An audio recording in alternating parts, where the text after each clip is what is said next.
क्योंकि अब दो हिस्सों में बात करूंगा। एक तो मैं गिलगित बल्तिस्तान के हवाले से बात करूं। हमारे लोगों को भी चाहिए कि वो अपना जो ज़्यादा जो मेहनत है वो आर्टिफिशियल चीज़ों के ऊपर से हटा के जो है वो ज़राअत के ऊपर फोकस करें। आपके पास बहुत अच्छी किस्म की फसलें जो हैं वो आपके पास होती हैं, फिर वेजिटेबल आपके पास होते हैं, फ्रूट्स आपके पास होते हैं, फिर जो है गंदम मकई के ऊपर भी हमें अपना फोकस करना चाहिए, जो कि इस दफ़ा लोगों ने देख लिया सड़ा हुआ गंदम इस वक्त मार्केट में आया हुआ है और लोग बीमार हो रहे हैं और रमज़ान का महीना है। यकीन करें मतलब आप इन चीज़ों को बिल्कुल यूज़ नहीं कर सकते, इस तरह का आटा आया हुआ है। अल्लाह के फजल से थोड़ी बहुत ज़मीनें गिलगित के आसपास हैं तो लोगों को एक तो इनको इस्तेमाल में लाना चाहिए।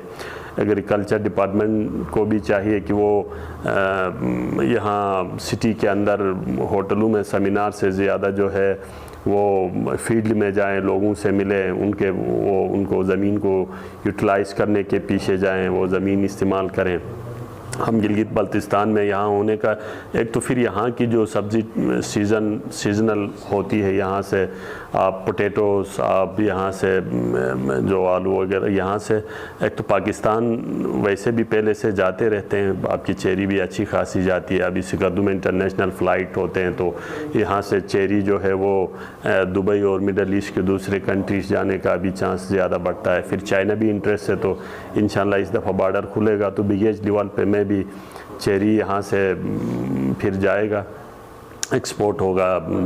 इन फ्यूचर जो है वो फिर हाई लेवल पे एक्सपोर्ट होगा, आपके चिलर और इनमें कंटेनर में ही होगा जो उनकी ज़्यादा डिमांड है। तो हम ऐसी खित्ते में हैं, यहाँ से एग्रीकल्चर प्रोडक्ट जो है डाउन पंजाब के लिए भी और इस तरफ से चाइना के लिए भी और फिर इधर सिकंदर से मिडल ईस्ट के लिए भी एयर कार्गो के तहत जो है हम चीज़ें एक्सपोर्ट कर सकते हैं। दूसरा जो ओवरऑल हमारे मुल्की हालात हैं इसमें भी मैं ये कहने जा रहा हूँ कि चूँकि सबसे बड़ा जो मसला हम तो फेस कर रहे हैं, ट्रेडर फेस कर रहे हैं, जो गरीब लोग फेस कर रहे हैं, लेकिन जो हमारे हुक्मरान हैं इनको तो पता ही नहीं है, ये एक दूसरों को कुर्सी से गिराने के चक्करों में लगे हैं। जितने भी सियासी पॉलिटिकल पार्टीज़ हैं वो एक दूसरों के पीछे लगे हैं, किसी को मुल्क का पता नहीं है हम किस नहज पे पहुंच गए हैं।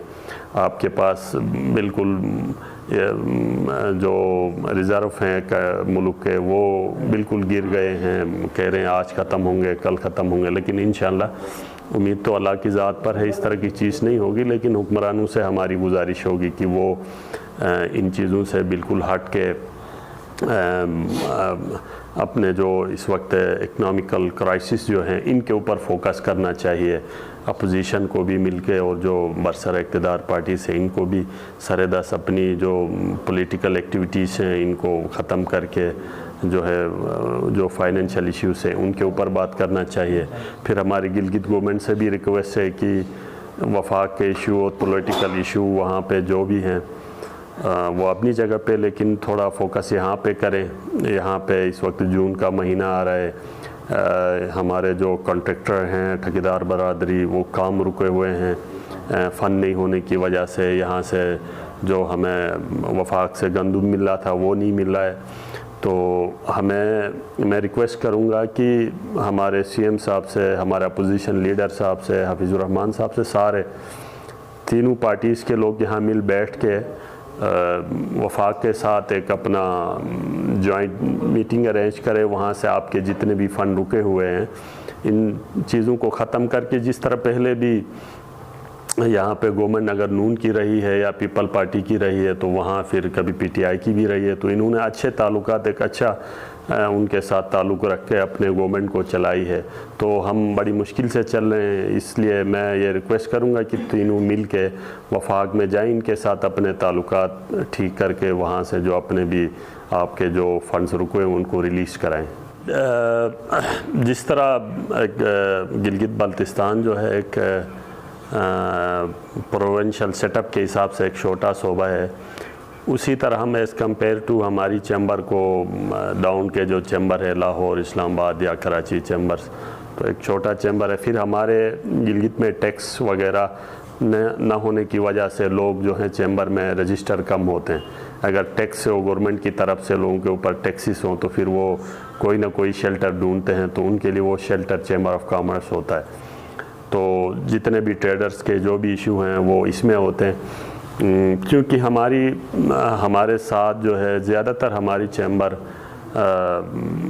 चाइना एम्बेसी के साथ हमारे ज़्यादा इश्यूज़ और ट्रेडर के होते हैं, उनके साथ हमारे जो है ताल्लुकात हैं, हम वहाँ जाते रहते हैं। और दूसरा, हम भी चूँकि चैम्बर्स के अपने भी छोटे मसाइल हैं, यहाँ पे इश्यूज़ हैं, उनको फेस करते हुए यहाँ से हम जो जा रहे हैं आगे उधर तक, तो जहाँ इंटरनेशनल कोई कॉन्फ्रेंस होती है या नेशनल कॉन्फ्रेंस होती है तो हम पूरा कोशिश करके वहाँ पे अपने इलाके की, अपने ट्रेडर्स की रिप्रेजेंटेटिव बन के वहाँ तक हम अप्रोच करते हैं। नेशनल लेवल पे या इंटरनेशनल लेवल पे हम पूरी कोशिश करते हैं कि अपने इलाके के बारे में लोगों को बताएं, टूरिज़म के बारे में बताएं, यहाँ की छोटी मोटी जो स्मॉल एंड मीडियम इंडस्ट्रीज़ हैं इनके बारे में बताएं। तो ये हम अपनी तरफ से पूरी कोशिश कर रहे हैं।